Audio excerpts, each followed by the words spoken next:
ರಾಶಿಗಳ ಬಗ್ಗೆ ತಿಳ್ಕೊಳ್ಬೇಕು ಅಂದಾಗ ಪ್ರತಿಯೊಂದು ರಾಶಿ ನನ್ನ ರಾಶಿ ಯಾವಾಗ ಬರುತ್ತೆ ಅಂತ ಕೇಳಿಸ್ಕೊಳ್ಳೋದಕ್ಕೆ ಕಾಯ್ತಾ ಇದ್ದೀರಾ.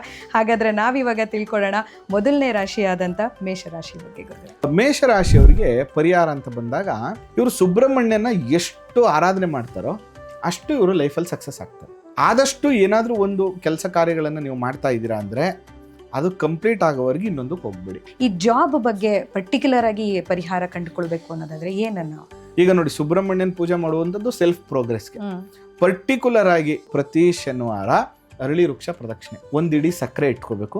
3 ಪ್ರದಕ್ಷಿಣೆ ಮಾಡ್ತಾ ಮಾಡ್ತಾ ಸ್ವಲ್ಪ ಸಕ್ಕರೆಯನ್ನು ಹಾಕ್ಬೇಕು. ನನಗೆ ಜಾಬ್ ಚೆನ್ನಾಗಿ ಆಗ್ತಾ ಇದೆ, ಜಾಬಿನ ಸಮಸ್ಯೆಗಳು ನಿವಾರಣೆ ಆಗ್ತದೆ, ಈ ಎಲ್ಲ ಸಮಸ್ಯೆಗಳನ್ನ ಶನೇಶ್ವರ ಸ್ವಾಮಿ ನನಗೆ ನಿವಾರಣೆ ಮಾಡ್ತಾ ಇದ್ದಾರೆ. ಜೊತೆಗೆ ಓಂ ಕ್ರಾಂ ಕ್ರೀಂ ಕ್ರೋಂ ಸಹ ಶನೈಶ್ಚರಾಯ ನಮಃ.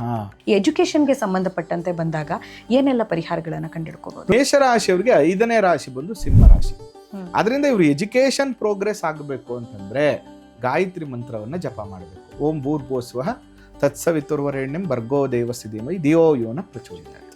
ಮತ್ತೆ ಪ್ರತಿ ಭಾನುವಾರದ ದಿನ ಬೆಳಿಗ್ಗೆ ಎದ್ದು ಸೂರ್ಯನಿಗೆ ನಮಸ್ಕಾರ ಮಾಡ್ತಾ ಬಂದ್ರೆ, ಅಥವಾ ಓಂ ಗುರುಣಿ ಸೂರ್ಯಾಯ ನಮಃ ಈ ಮಂತ್ರವನ್ನ ಡೈಲಿ ಚಾಂಟ್ ಮಾಡ್ತಾ ಬಂದ್ರೆ, ನೀವು ನೋಡಿ ಮ್ಯಾಜಿಕ್ ಆಗತ್ತಾರ ಲೈಫಲ್ಲಿ. 100% ಎಜುಕೇಶನ್ ಸಕ್ಸಸ್ ಆಗುತ್ತೆ.